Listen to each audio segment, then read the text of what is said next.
Greetings, dear subscribers and casual listeners of my channel. In today's video, I want to discuss 3 reasons why Albus Dumbledore could be considered the heir of Godric Gryffindor. Let's start from a broader perspective.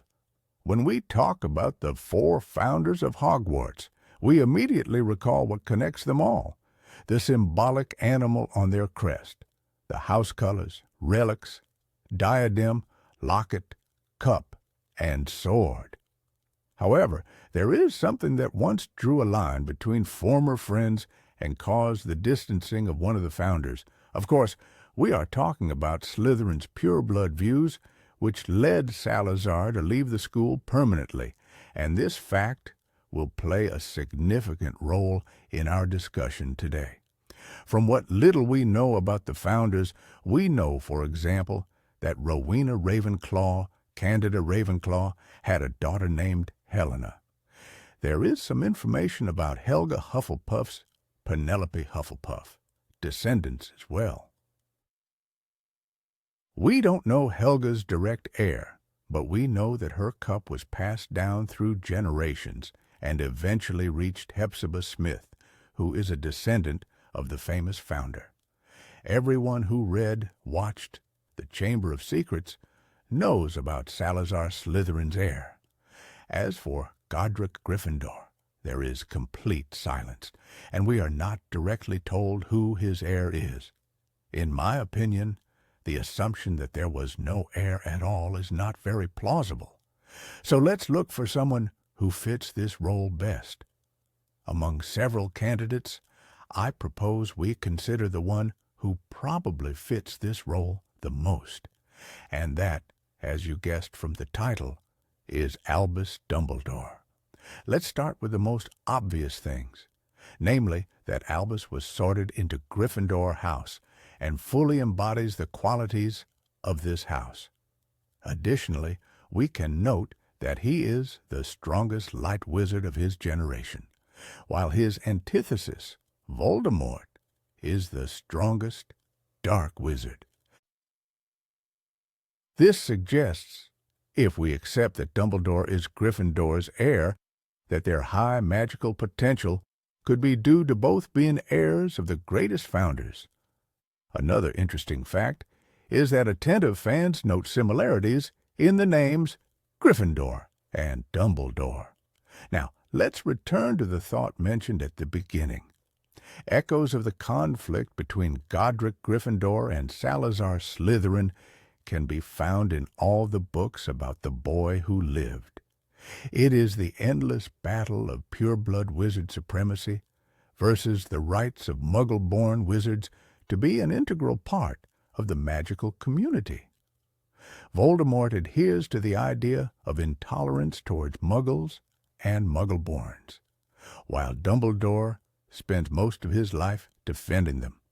Thus, nearly 1,000 years later, this great debate of 2 founders lives on in the faces of 2 powerful wizards, Dumbledore and Voldemort, who represent the legacies of Gryffindor and Slytherin. It's also worth noting that we know nothing about Dumbledore's ancestry, except that he is the son of Percival and Kendra Dumbledore. The only hint is when Albus Dumbledore mentions in The Crimes of Grindelwald that his great-great-grandfather had a phoenix that flew away after his death. We also know nothing about Godric Gryffindor's descendants. Do you think these 2 unknowns might connect somewhere? Another point to consider is the Sword of Gryffindor. There is an opinion that it has properties similar to the Elder Wand. Both the sword and the wand obey their specific owner, who has earned the right to possess the artifact. Recall that in The Deathly Hallows, Harry, trying to retrieve the sword from the lake, remembers Dumbledore's words that only a true Gryffindor could have pulled that out of the hat, and realizes that he must earn the sword which is underwater. But if not for Ron, he would have failed, and Harry would have died. Harry was the first to approach the stone, brushed off the snow, and reached for the Horcrux. Ron offered the sword first, but Harry shook his head. "You take it." "Me?" Ron was astonished. "Why? You retrieved the sword from the lake. It's yours." Harry was not trying to be magnanimous. Just as he had felt that the doe could be trusted, he now knew that the sword must be wielded by Ron. This was right. Dumbledore had taught him that there was a special, subtle magic that connected things and actions. If we look at all the examples of the sword's use in the HP series, we see that specific conditions and actions are needed to use it properly. Harry pulls the sword from the Sorting Hat and kills the basilisk. Ron retrieves the sword from the lake and heroically destroys the locket Horcrux. Neville also pulls it from the hat and decapitates Nagini. However, we also see other characters in the books merely examining and holding the sword without using it. All these examples fit well with the sword's logic. But there is one moment that stands out. Dumbledore uses the sword to destroy the ring. We know from the story that the last person to pull the sword from the hat was Harry, who used it to kill the basilisk. After this event, the sword lay in Dumbledore's office without further adventures. Based on the sword's function, as explained by Dumbledore in The Chamber of Secrets, we could conclude that Dumbledore shouldn't have been able to destroy the Horcrux. But he did. How? Therefore, Harry could have destroyed the locket Horcrux himself, yet he says only Ron can do it. Harry, having proven himself worthy of the sword, could only kill the basilisk.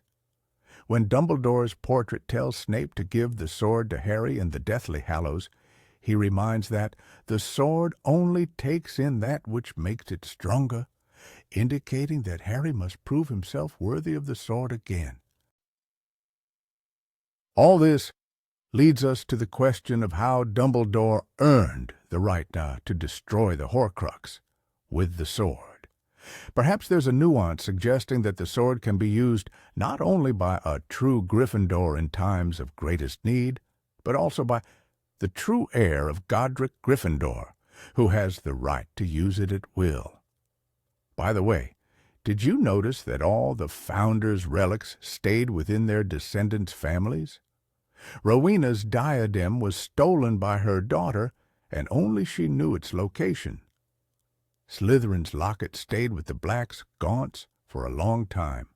Helga's cup was with Hepzibah Smith, so logically, Godric would want his artifact to stay with his descendants too.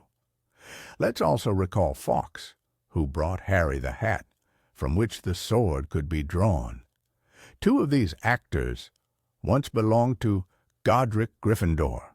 And who brings them? A red-gold bird resembling Gryffindor's colors. Too many coincidences, isn't it? Maybe Fawkes is the last part of this trio, completing the set. And now, let's recall what Dumbledore says about the Phoenix in The Crimes of Grindelwald. In my family, there is a legend that a phoenix will come to any Dumbledore in dire need. And how does the sword of Gryffindor work? Only a true Gryffindor can pull it out of the hat in times of need. A similar strategy, don't you think? Perhaps because they share the same lineage?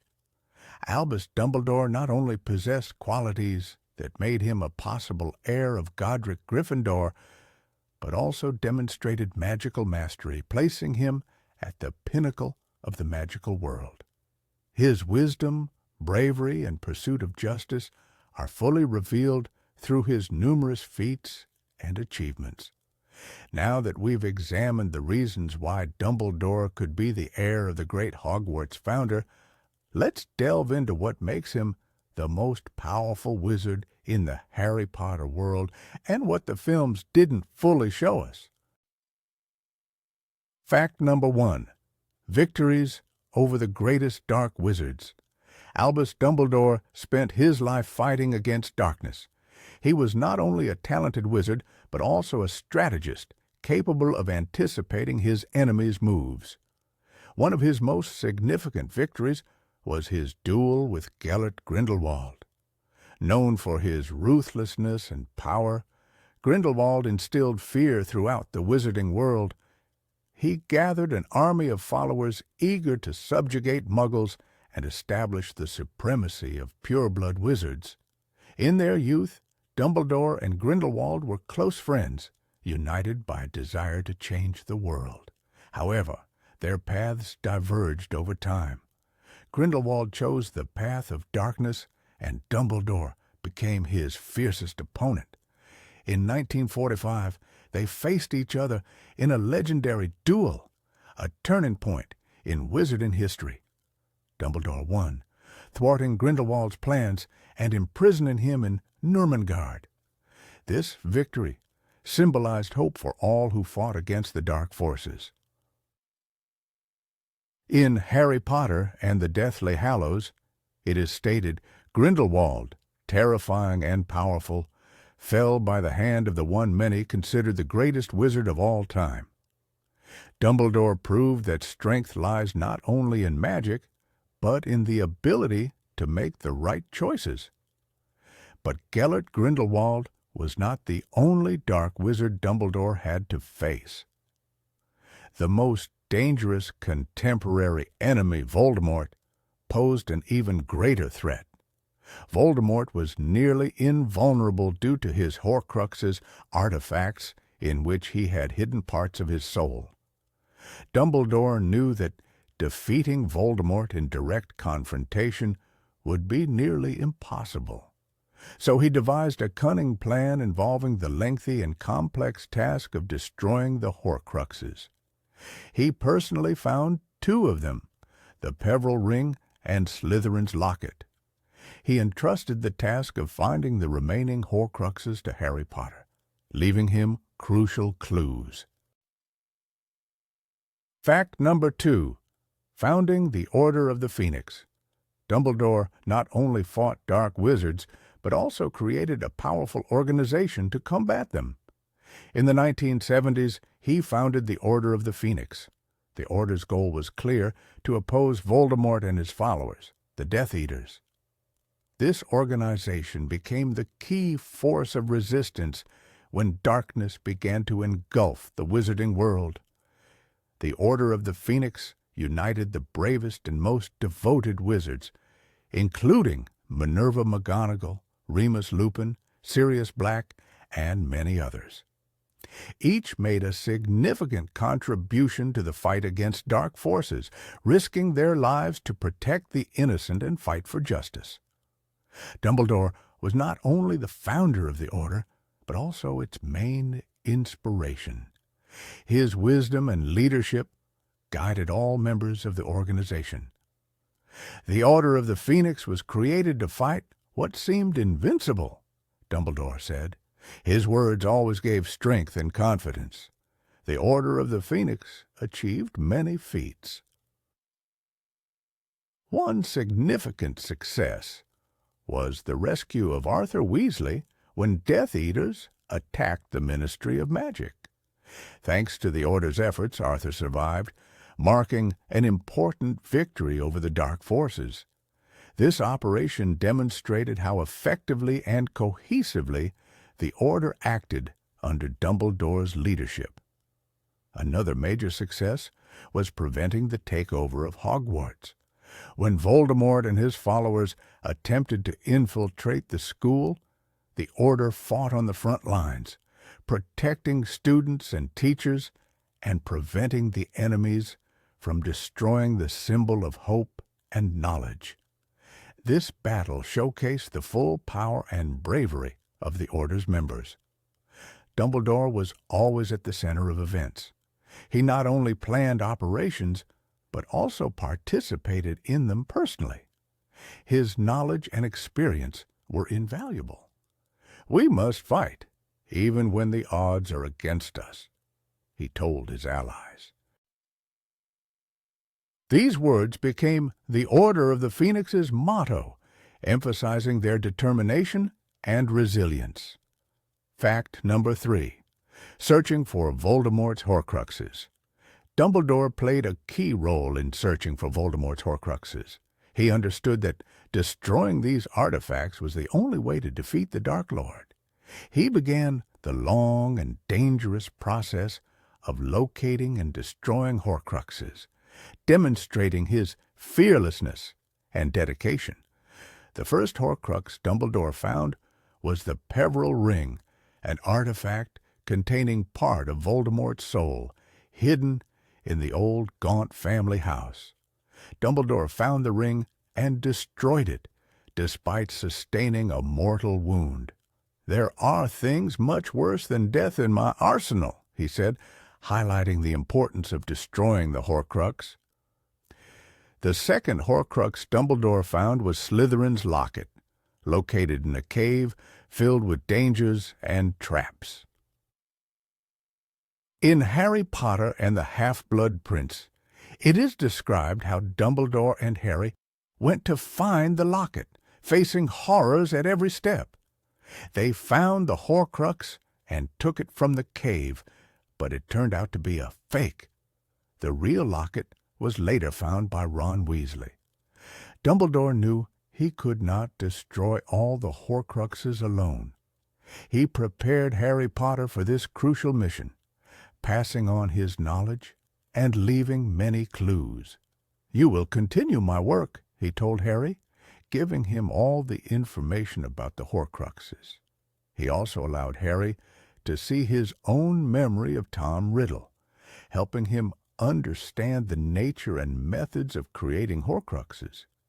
These memories were key to understanding Voldemort's psychology and weaknesses. Harry learned about the existence of 6 Horcruxes and began his journey to find and destroy them. Dumbledore also left Harry the book The Tales of Beedle the Bard, and advice that helped him understand where to look for the remaining Horcruxes. One of the tales mentioned the Deathly Hallows, which led Harry to think about the Horcruxes. "It was the last thing I could do for you," Dumbledore wrote in a letter, knowing that Harry could finish his work. Fact number 4. Alchemical Mastery. Albus Dumbledore's alchemical mastery is another facet of his genius. His collaboration with Nicholas Flamel, the famous creator of the Philosopher's Stone, was an important stage in his career. Together, they worked on numerous alchemical projects, greatly enriching magical science. The Philosopher's Stone, created by Flamel, could grant immortality and turn any metal into gold. Dumbledore was one of the few who knew the secrets of creating and using this unique artifact. Their collaboration demonstrated a high level of trust and mutual respect. "Nicholas and I are old friends," Dumbledore said, emphasizing the importance of their joint work. Recognition of Dumbledore's alchemical mastery came not only from his collaboration with Flamel, but also from his own discoveries. He was known as one of the greatest alchemists of his time. His works were acknowledged and valued worldwide. "Dumbledore is a great alchemist," wrote magical journals, recognizing his contribution to this ancient science. One of Dumbledore's notable achievements in alchemy was the creation of an elixir capable of healing even the most severe wounds. This elixir saved many lives and became one of his most valuable inventions. Dumbledore never sought fame for his discoveries, but his work spoke for themselves. Another important achievement was his work on a potion that enhanced magical abilities. This potion was used to strengthen protective spells and help the Order of the Phoenix in their fight against the Death Eaters. His alchemical knowledge saved lives and helped in the most difficult situations. Examples of his outstanding alchemical works also include the creation of powerful protective amulets. These amulets could repel spells and protect against dark magic. They became an important tool in the arsenal of Hogwarts defenders and members of the Order of the Phoenix. "These amulets are a real wonder of alchemy," said Sirius Black, appreciating their effectiveness. Fact number 5. Chairmanship in the Wizengamot. Dumbledore held an important place not only in the academic and combat worlds, but also in the political sphere of the wizarding community. His chairmanship in the Wizengamot, the supreme wizarding court, became a symbol of justice and wisdom. The Wizengamot served as the highest judicial authority, resolving important issues and making fateful decisions for the entire magical world. The role of the Wizengamot was extremely significant. This body dealt with serious crimes, including the use of dark magic and violations of international magical laws. The Wizengamot also served as a legislative body, passing laws and regulations governing the lives of wizards. Under Dumbledore's leadership, the Wizengamot became a symbol of justice and equality. As chairman of the Wizengamot, Dumbledore made a huge contribution to its activities. His wisdom and unwavering commitment to justice made him the ideal leader. He ensured that every case was considered objectively and impartially. Dumbledore always prioritized truth and justice, regardless of pressure and influence. One significant achievement was the case of Sirius Black. Despite public opinion and pressure from the Ministry of Magic, Dumbledore always believed in Sirius's innocence. He continued to seek evidence that could exonerate him. Although Sirius was convicted, Dumbledore did not give up trying to achieve justice. His persistence and faith in the truth eventually helped Harry and his friends free Sirius. Another important case was that of Bartemius Crouch, Jr. Dumbledore insisted on a fair trial despite the influence of his father, a high-ranking ministry official. In the end, the truth came to light, and the guilty party was duly punished. "Justice must be above personal interest," Dumbledore said, emphasizing the importance of impartiality in judicial matters. Under Dumbledore's leadership, the Wizengamot also made important legislative decisions. He actively advocated for the rights of magical creatures such as house elves and half-giants. Thanks to his efforts, laws were passed protecting their rights and improving living conditions. "All creatures deserve respect and justice," Dumbledore asserted, promoting his reforms. Fact number 6. Order of Merlin First Class Award. The Order of Merlin First Class is the highest honor in the wizarding world. It symbolizes courage, heroism, and outstanding contributions to the magical community. Receiving this order is considered the greatest honor a wizard can achieve. Albus Dumbledore was awarded the Order of Merlin First Class for his numerous feats and contributions to the protection of the wizarding world. One of the key moments was his role in defeating Gellert Grindelwald. This duel, which ended the tyranny of one of the most powerful dark wizards, became a symbol of hope for all wizards. For this victory, Dumbledore received recognition and respect from the magical community. But his achievements were not limited to this duel. His work as head of the Order of the Phoenix, the protection of Hogwarts, and leadership of the Wizengamot were equally significant.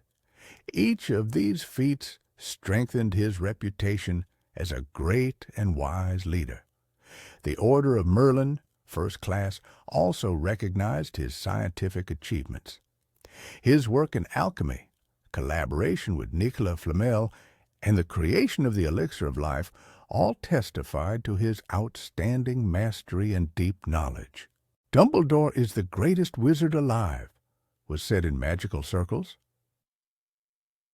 Recognizing Dumbledore's contributions through the Order of Merlin First Class emphasized the importance of his work not only for the magical community, but for the entire world. His efforts to protect the rights of muggles and magical creatures, as well as his fight against dark forces, made him a true hero. His contribution to our world is invaluable, wrote one magical historian. This award also served as a symbol for future generations of wizards. It showed that true strength lies not only in magic, but in the pursuit of justice, wisdom, and the protection of the weak. Dumbledore became a role model, inspiring young wizards to great deeds. Fact number 7. Magical mastery. Albus Dumbledore's magical mastery was legendary. One of his most impressive abilities was performing magic without a wand and without words. This skill was considered the pinnacle of magical mastery and was available only to the most experienced and powerful wizards. Magic without a wand and words required immense concentration, inner strength, and a deep understanding of magical nature. Dumbledore demonstrated this ability in various situations. One of the bright examples can be found in Harry Potter and the Order of the Phoenix, when he saves Harry and Dudley from Dementors using a powerful spell with no visible effort. He just raised his hand, and the Dementors flew away. Harry recalls describing this moment. Another time, in Harry Potter and the Half-Blood Prince, Dumbledore creates a ring of fire without words or a wand to protect himself and Harry from Inferi in the cave. This was not just a spell, but a manifestation of his deep magical power and knowledge. His magic was alive, full of strength and energy, writes J.K. Rowling. Other demonstrations of Dumbledore's magical mastery were also remarkable. He could perform transfigurations at the highest level, turning objects and beings into other forms with astonishing ease. In one scene, he transformed statues into living defenders of Hogwarts, showing his ability to quickly adapt and use magic in combat situations. His knowledge in the field of potion making was also impressive. Dumbledore created complex potions that could heal, enhance magical abilities, and even protect against dark magic. His office was always filled with rare ingredients and books, indicating his deep understanding of this complex science. Dumbledore also mastered occlumency and legilimency, the arts of mind protection and reading thoughts. These skills helped him resist Voldemort and protect his thoughts from penetration. In Harry Potter and the Order of the Phoenix, he taught Harry the basics of occlumency, showing how important these skills were in the fight against dark forces. Thank you for watching until this point. I hope this means you found it interesting. If so, don't forget to like, share your thoughts in the comments, and subscribe to the channel.